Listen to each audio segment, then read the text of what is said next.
Welcome to the Cheap Guitar Channel. Just a poor man playing poor stuff poorly. Thanks for being here, and hopefully you can make an informed decision with your friends here at Cheap Guitar Channel. Like and subscribe if you want to. And now, here's me to hopefully help you make an informed decision with the Cheap Guitar Channel.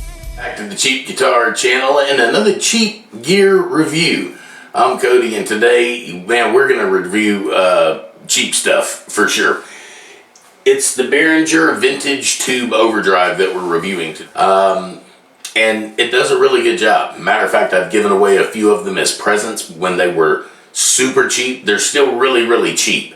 But I think I bought 3 of them at one time, and it was like $60, and then I had a coupon, so it was less than $50 for all 3 of them. Now that's been a while ago, but we're going to run it through my very cheap Peavey Windsor Studio Tube 112.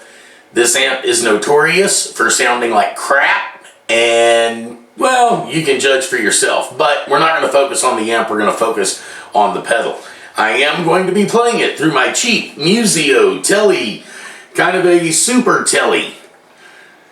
It has stainless steel frets, roasted maple neck, humbuckers with coil splits. It'll do locking tuners. You can go online and find a million reviews on it. They're all correct. This guitar punches far above its weight, and this is the one we're going to use to drive this pedal, to drive this super cheap amp. So, cheap guitar, super cheap pedal, cheap real tube amp. I mean, it's not as cheap as the Monoprice 15 watt 112, but it will do. If you're wondering, I paid less than $200 for it, but it was new old stock. And when I say new old stock, it had been in the shop that closed down for probably 10 years. So it already had some miles on it when I got it, but I got a great deal on it, which if you're watching this channel, you probably know there are great deals out there to be had, especially right now. It's a terrible time to try and sell anything, but if you're looking for deals, they are everywhere right now. Speaking of deals, I wanted to show you guys, I got this bag, this case for my Fender Telly. I've been looking at these. I wanted the thick padding and all that, and these were about $120.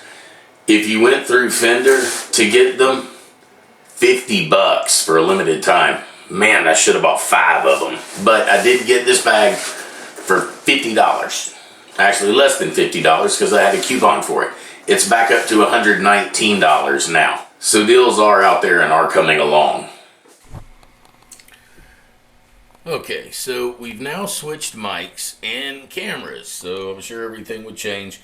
I'm going to start with everything at noon on the amp, straight up 12 o'clock, going into the low gain on the bridge pickup on the guitar, not coil split. This is volume, master volume on about 2, volume on the preamp about 6, and this is what it sounds like.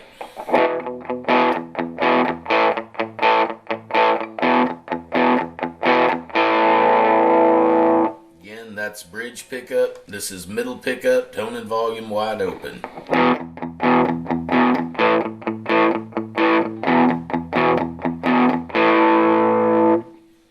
The neck pickup,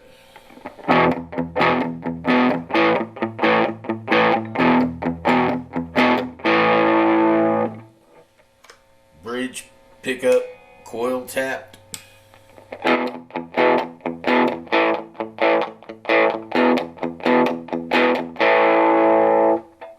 both pickups coil tapped.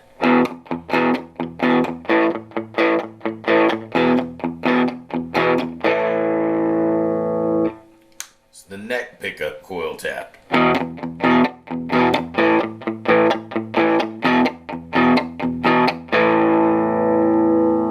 Nice and throaty if you ask me. Alright, so we're going to play with the amp a little bit and do the pedal. Right now, everything on the pedal is at 12 o'clock, as you can see. So we'll start with this, pedal at 12 o'clock, bridge pickup, master volume on the amp at noon, bass, middle, treble, all at noon. Reverb is off, and volume is on about 1.5, almost 2 now. Alright, so this is the bridge pickup, not coil tapped, and the vintage tube overdrive.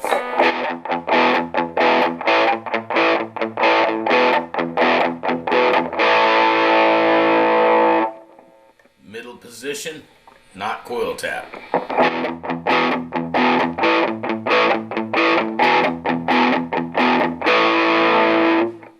Neck pickup, again, not coil tap.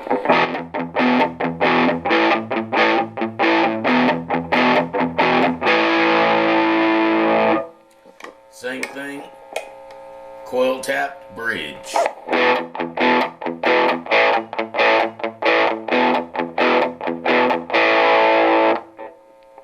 Coil tapped middle.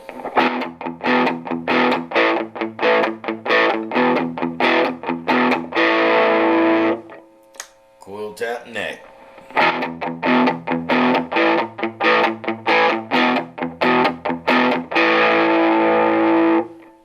So now I'm turning the volume on the amp, the preamp, down to 3. So with the preamp on the volume on the amp on 3, it almost cleans up by itself. This is the bridge pickup hitting relatively hard on the strings.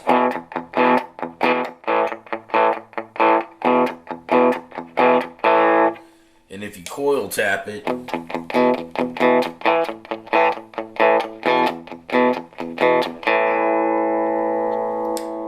this is middle position coil tap.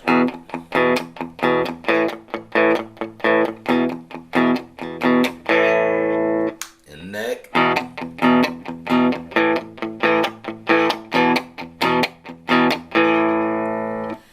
So now you'll be able to see what the vintage tube overdrive does to actually pushing the amp. This is bridge coil tapped.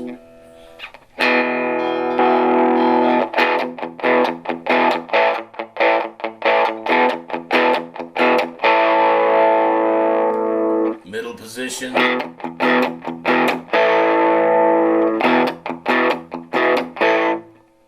Neck.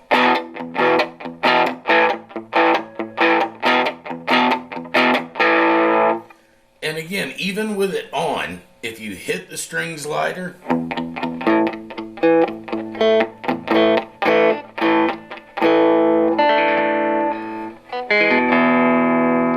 so middle position, that was the neck. Coil tapped, that's coil tap neck. Still coil tap neck, hitting the strings.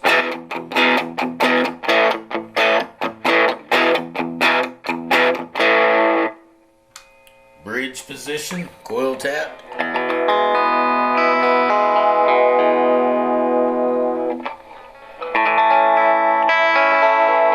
That's hitting the strings pretty light. And whacking them.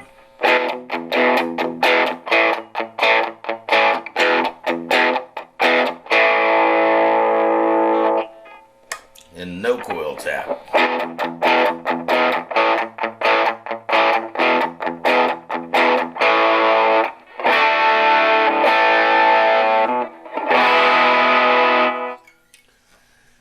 So I was playing around with this when I first got it, and I am a huge Rick Springfield fan. I love his early stuff. Of course, everyone says, oh, Jesse's Girl. Yeah, I like Jesse's Girl. A little burnout on it, but man, his back catalog is pretty amazing if you ever take time to go back and listen to it. But this guitar and this pedal, and even this amp somewhat, which this amp does not sound good. I'm not even going to pretend it does. But it is tubes, and so you can see how this pedal reacts. But what I found is if you put it in middle position, turn the tone knob down on it, put the volume back up to about 6 on the preamp, you can get a great kind of 80s pop sound.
lot of people ask, will it metal?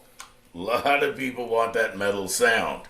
So let's see. We're going to put everything even, turn the drive wide open, scoop the mids all the way out of the amp, turn the bass on about 8.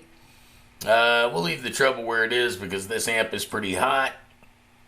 Well, you know what? We'll keep the preamp right where it's at, and we'll let the pedal do the work and see if it metals. This is bridge position, no coil tap. Let's see if it metals.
Drive the preamp all the way up, leave the drive all the way up. What do you say we turn the tone all the way up, crank the treble wide open, crank the bass wide open, and let's see what it sounds like now.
So in conclusion, the Behringer Vintage Tube Overdrive TO800, man, it's worth it. I paid way less than $20 for it. I think they're $30 now. If you just like that ratty sound, no pun intended, I love the rat pedal too, but if you don't need extreme overdrive, or maybe if you just need a boost for your lead, especially with tube amps. It worked on my Fender Champion just as well. It has that tube emulation circuitry or whatever they call it.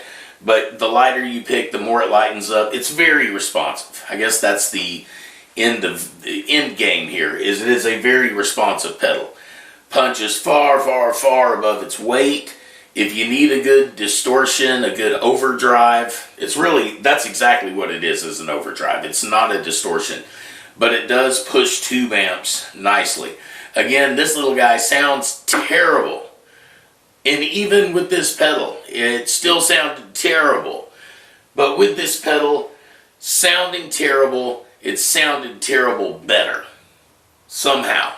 It's like it gave it a little more warmth. But the amp still sounds terrible. I don't know that there's any hope for it. Actually, I do. You can go and do all kind of mods to it, stuff that I'm just not willing to do. But cheap amp, cheap pedal, cheap guitar channel. Another review. Hopefully it helps you make an informed decision. I appreciate you coming and hanging out with us, and we will see you next time. Till then, see you, be cool, bye. Thanks again for hanging out with us on the Cheap Guitar Channel. Like and subscribe if you want. And be sure to join us next time for a poor man playing poor stuff poorly. For all of me here at Cheap Guitar Channel, have a good one, and I'll talk to you next time.